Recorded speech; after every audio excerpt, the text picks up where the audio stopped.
Assalamualaikum warahmatullahi wabarakatuh. Selamat bergabung kembali di channel Mas Suto. Apa kabar sedulur-sedulurku semuanya? Dimanapun Anda berada, saya doakan semoga Allah Subhanahu wa Ta'ala memberikan kesehatan, kesejahteraan kepada kita semua, dan semoga murah rezeki dan Allah selalu melindungi kita dimanapun kita berada, dan kita terhindar dari segala mara bahaya, musibah, malapetaka yang datang menghampiri kepada kita. Amin. Di video kali ini saya akan menceritakan tentang Tetropiningit sebagai pengantin anyar atau bocah angon menurut tembang Kanjeng Sunan Kalijogo.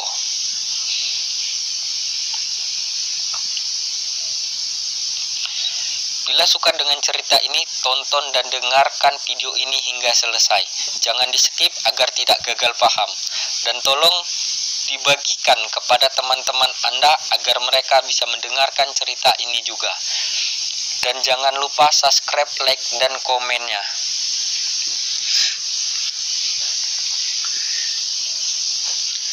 Sunan Kalijogo selalu menembangkan sebuah syair yang saat itu selalu dibawanya ketika ia menyebarkan agama Islam. Tembangan itu menjadi senjata oleh dirinya, senjata untuk menyebarkan agama Islam, senjata untuk mendekatkan dirinya kepada kalangan masyarakat sekitar.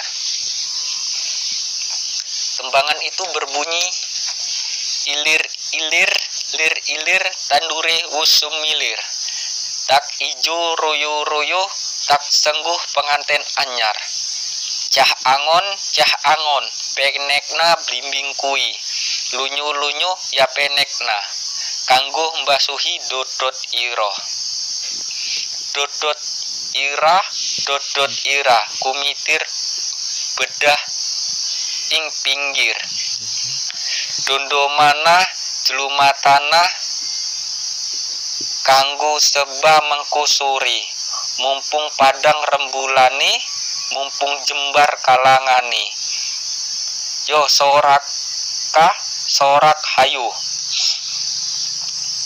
Arti dari tembangan ini adalah: satu, ilir-ilir, lir-ilir, tanduri wusumilir. Artinya bangun, benih yang ditanam sudah tumbuh. Tak ijo royo-royo, tak sengguh penganten anyar. Artinya dibuat tumbuh subur, daunnya hijau segar, penganten baru. Cah angon, penekna blimbing kui. Artinya anak gembala atau menjaga, panjatlah pohon blimbing itu. Lunyu-lunyu ya penekna, kanggo basuh dodot ira. Licin-licin ya panjatlah untuk mencuci pakaianmu, pakaian kebesaran. Dodot ira, kumitir bedah ing pinggir. Artinya pakaianmu sudah banyak robekan di bagian tepi.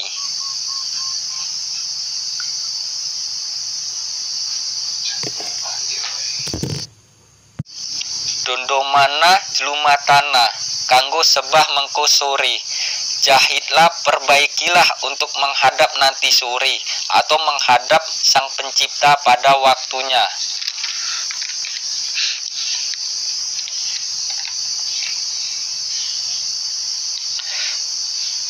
Mumpung padang rembulani, artinya mumpung terang bulan. Mumpung jembar kalangane, artinya mumpung luas kalangannya. Yo sorak ayo, artinya mari, soraklah, sorak mari. Dari tembangan itu terdapat sebuah makna yang besar untuk kita semua. Itu adalah sebuah petunjuk. Makna dari tembangan itu adalah seorang pemuda yang berusaha memperbaiki suatu negara dan suatu kalangan masyarakat yang mengalami kehancuran, hancur dari segi ekonomi dan hancur dari segi akhlak dan moral. Dirinya memperbaiki negara dan masyarakat yang berada dalam kehancuran dengan cara menanamkan ilmu pengetahuan kepada masyarakat tentang menjalankan hidup di dunia ini sesuai dengan ajaran agama Islam yang sejati, yang akan membawa kita dalam kebahagiaan, kedamaian, dan penuh cahaya indah di dalam hidup ini.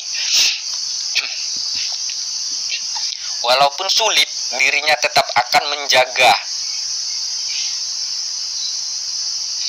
dan mengajak kalangan masyarakat untuk menjalankan hidup sesuai dengan ajaran agama Islam yang sejati, dan dirinya akan mengajak kalangan masyarakat untuk melakukan tradisi adat Jawa yang saat ini tradisi tersebut sudah mulai hilang. Sulit dan berat untuk melakukan itu semua, namun dirinya tetap terus berusaha, dan pada akhirnya masyarakat memeluk ajaran agama Islam dan melakukan tradisi adat istiadat Jawa yang diwarnai dengan ajaran agama Islam. Mengapa adat istiadat Jawa yang dihiasi dengan ajaran agama Islam? Karena suku Jawa ada yang memeluk ajaran Islam, Kristen, Katolik, Hindu, Buddha, Konghucu.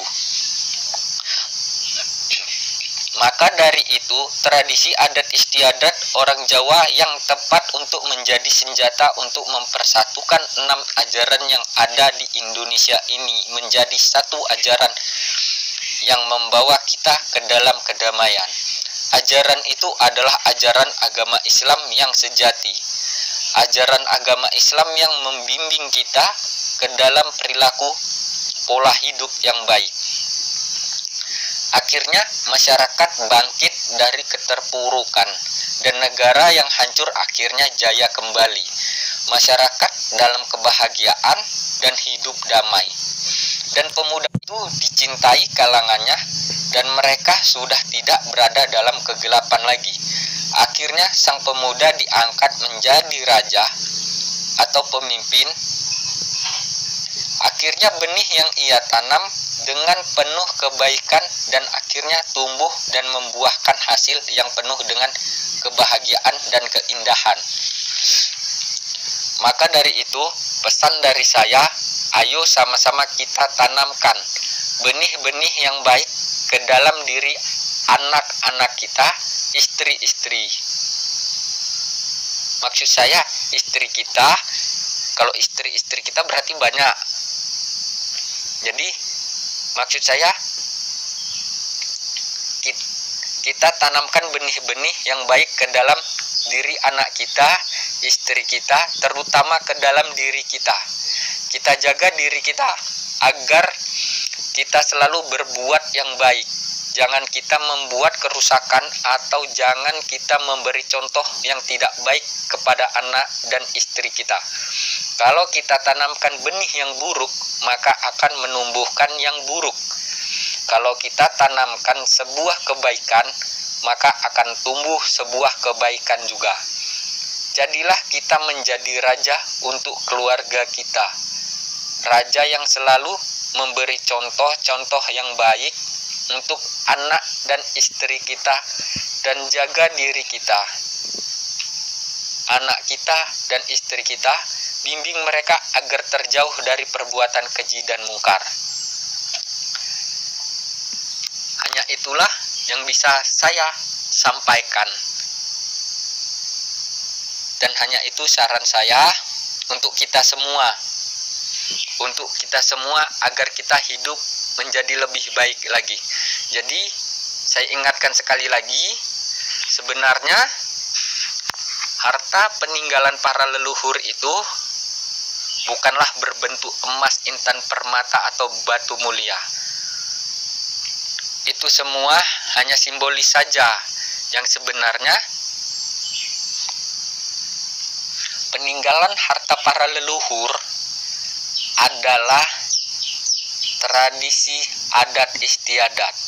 Karena Indonesia kaya dengan tradisi adat istiadat.